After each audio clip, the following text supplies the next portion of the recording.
Everybody, welcome to another episode of Livewire TV. This is the show where we talk all about business strategies, marketing strategies, and mindset strategies to take you to that next level in your life. Livewire TV is a part of Livewire Media, where we do corporate videography and video marketing. Now, this show is broadcast live right here every Thursday at 7 p.m. So block it out in your diaries, because each week we have an incredible guest that's going to teach you something new or even inspire you. And this week, I've got the incredible Trevor. Trevor, welcome to the show. Thank you so much, Rohini, for having me. And I'm so excited with everything that you're doing on Livewire TV. It's a real pleasure having you. And I say that because what you do is so unique. You've got a very incredible niche. So for those of you who don't know Trevor, he is all about helping startups to scale up massively, and he will help them from literally every single aspect. But the tips that he's about to share with you guys, the stories he's about to share with you guys, they actually apply to businesses all over, because let's be honest, if you're going to teach a business how to grow, you've got to have the experience yourself, haven't you? Absolutely, Trevor, I yeah. know you've got a lot of experience when it comes to business, don't you? Yes, I do. I've been doing this and failing and doing it again and failing and learning from my mistakes for about 10 years now. I quit my corporate job 10 years ago, back Wow. in 2012. This is when I used to live in Australia. And I have had multiple attempts at this thing called business and starting up. And during that journey, there's been some invaluable lessons that I've learned. I love absolutely every failure that I've had, Mm. every time I've fallen on my face, because it's given me so much wisdom that I'm now able to share with my clients and the people that I come across. You picked a really good point there. Learning to embrace and love failure, a concept that's very alien to a lot of people, isn't it? It's Yeah. so it really really is.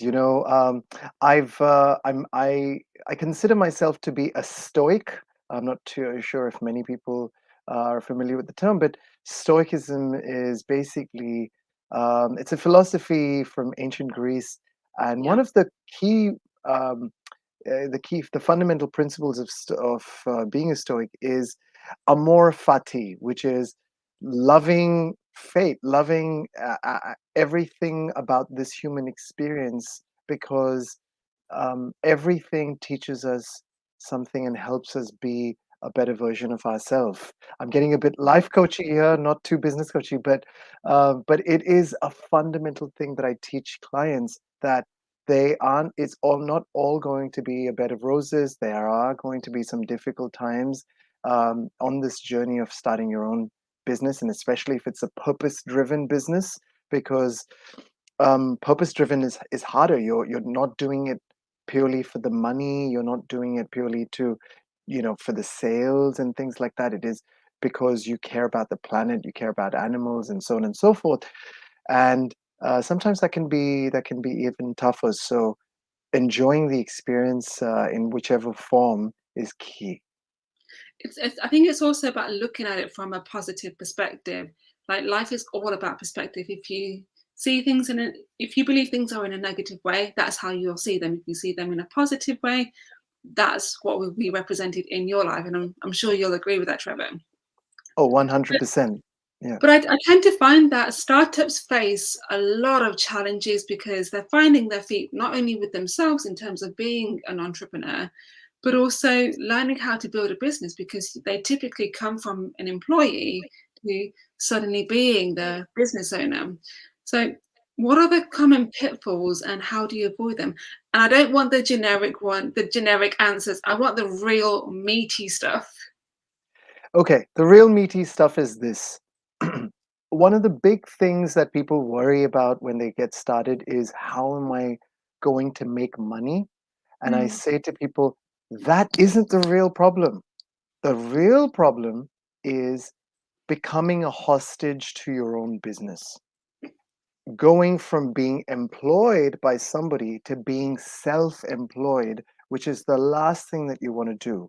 And what I mm, mean by that is, people start start a business because they start doing something that they're good at, they enjoy maybe, and they start getting clients or customers. But very soon they end up painting themselves in a corner where everything is dependent on them. They're the people delivering, they're the people marketing, they're the people balancing the books at the end of the evening. And very soon they find that if they stop peddling, the business stops. So they have to keep doing it until they run themselves dry. That is one of the biggest pitfalls. It's to systemize and think of the long-term plan of what is it that I want to achieve from this. How am I, and if it is financial freedom, which is it must be, because that is one of the key reasons why you're doing this in the first place, then think about how you're going to create systems and processes that are going to do a lot of the auxiliary activities so that you can focus on what you enjoy doing and what you are absolutely good at doing. Yeah. For those of you who are watching, drop your comments or your questions in the comment box below.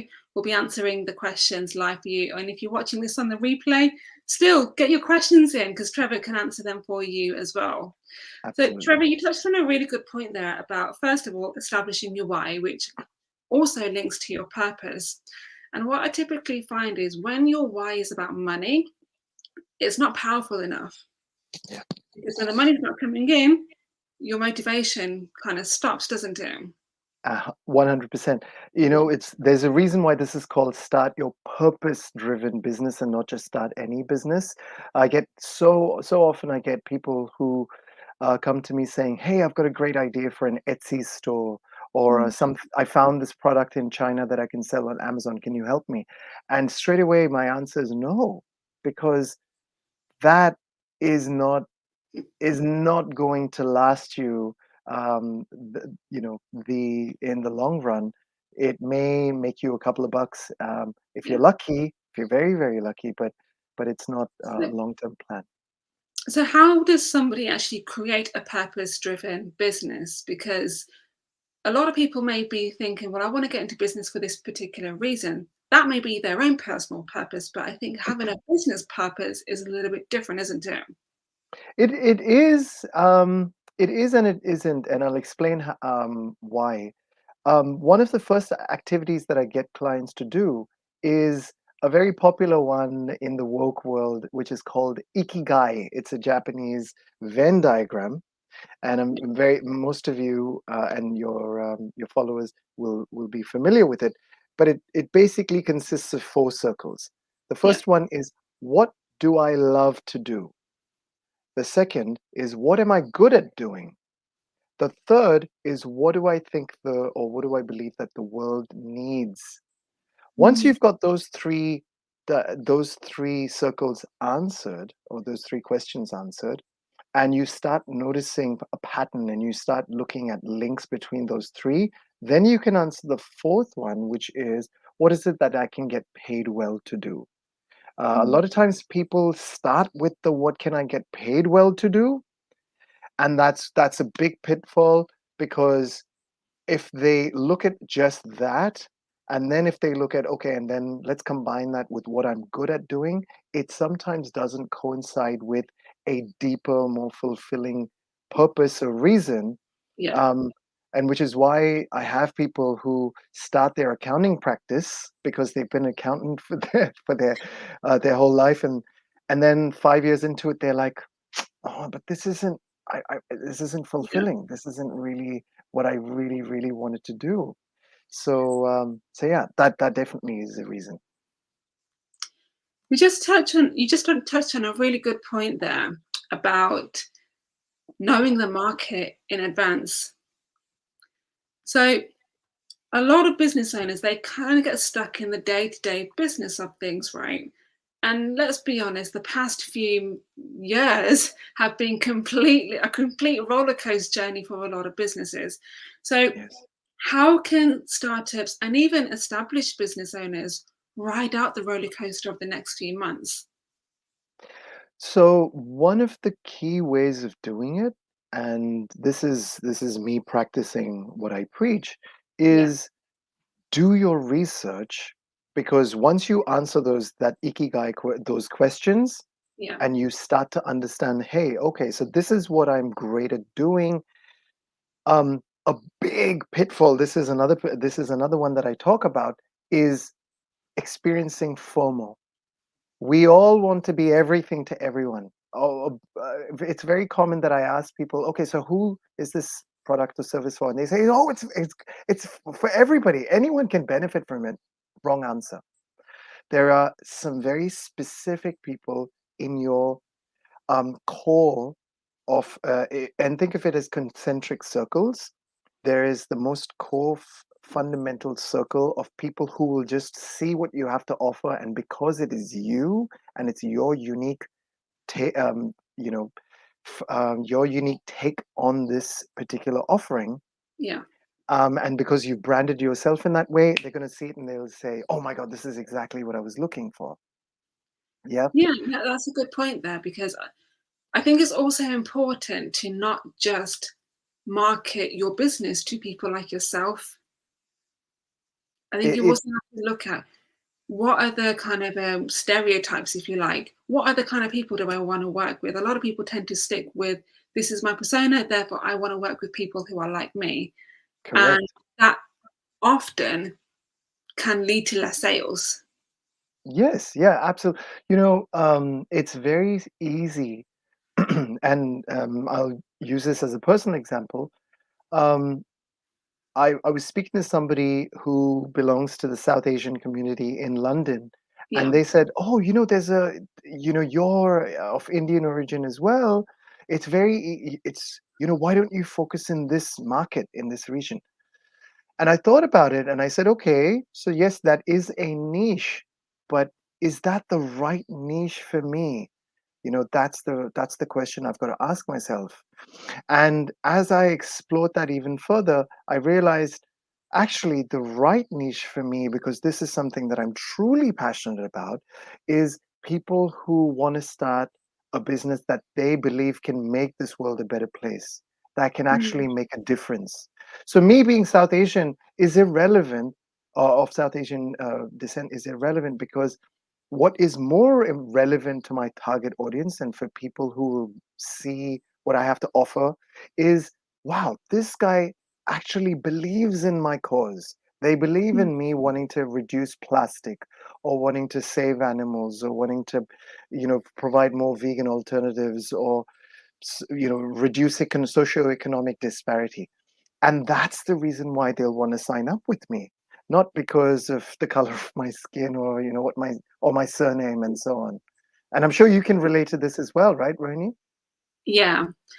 Can we talk a bit about mindset? Because it is a bit of a different mindset coming from an employee background or even an unemployed background, or even changing up your business. There's a lot of challenges that come with that. And I think what people don't tell you when you start up your business is the mindset growth that's involved, right? So, Ro, I love your questions, because it's literally all of the mistakes, the challenges that people experience when they get started up. Yeah. And the fifth one that I talk about, which I leave the best for last, or the most powerful one for last, is developing an entrepreneur's mindset. And a big part of that is learning to believe in yourself. Yeah. A big challenge, and what people don't realize, is usually when you're a self startup, you've got to be the face or the front of your business. You've got to be out there. You've got to put yourself out there, like what you're doing with Livewire, where you create video content that's really meaningful and adds value. Now, the challenge with that is, when I used to be an employee, I didn't have to do any of that stuff. There used to be a marketing department for that. But now all of a sudden I'm that marketing department, and that is one example of how people need to overcome their fears, break out of their comfort zone, and develop an entrepreneur's mindset, which is, I need to face my discomfort to be able to grow, not just personally, but also within grow for my business. Yeah. I'm going to challenge you a bit here, Trevor, because Okay. it's all very well saying, yes, I'm not very confident or I'm fearful of putting myself out there for vulnerability reasons. But on the flip side of it, there's also the people that suffer from cultural oppression. So they don't want to put themselves out there because of the cultural oppression that they will get as a backlash. There's also people that are employed that may very well be fired if they put their face out there. How can they follow up on your tip number 5 of putting themselves out there? I think that that's a beautiful and brilliant question. And let me answer that with an example. So I've got a client who is a lawyer, Yeah. but she's also a spiritual healer, right? Mm, And she's a Reiki healer. She does sound healing sessions and all of that. It is very much in conflict with her current day job because it's too woo-woo for a lawyer to be doing all of those things. yeah. So what we're now doing is we're creating content that adds value to her target audience without her actually being the face. So when I Mm, say putting yourself out there and getting out of your comfort zone, it doesn't necessarily have to be you getting in front of a camera. It no. could be you writing your first ebook, which is what she's doing. And as a result of that, what's now going to start happening is people are going to get value from the content that she's putting out because the game is all about adding value, as Mm, you rightly know, because you put out value in things like this, right? In the videos that you put out there. So as we add value in whichever shape or form, you start to create an impact in your target audience. And as you put it out there, the audience starts to take notice and then they sign up with you without necessarily having to even see your face. Trevor, you clearly know your stuff. Where can people get in touch with you to find out more and pick your brains more? Thank you. You can find me on all the socials under either my name. I'm the only Trevor Banerjee in the world. I take great pride in saying that. Or you could look up the Freedom Switch. It's also on all the socials. Apart from that, you've got my website, which is thefreedomswitch.com. Amazing. And I would definitely recommend connecting with Trevor because he's such a giving, open, and humble kind of person. And being connected to people like that will elevate your mindset and also your business. So, guys, we're going to wrap it up here. Trevor, I really appreciate your time and your wisdom. It's been really, really insightful. And, guys, as always, if you have any questions for Trevor, even after the replay, drop them in the comment section below and we'll be sure to answer them for you. Also, remember to share this as well because you never know who in your network could benefit from something like this. You never know who wants to start up their business or change their direction. And the content shared by Trevor today may just well help them. That's it for me, guys. Make sure you join in here next Thursday, 7 p.m. GMT time. Have a great week. Bye. Bye bye.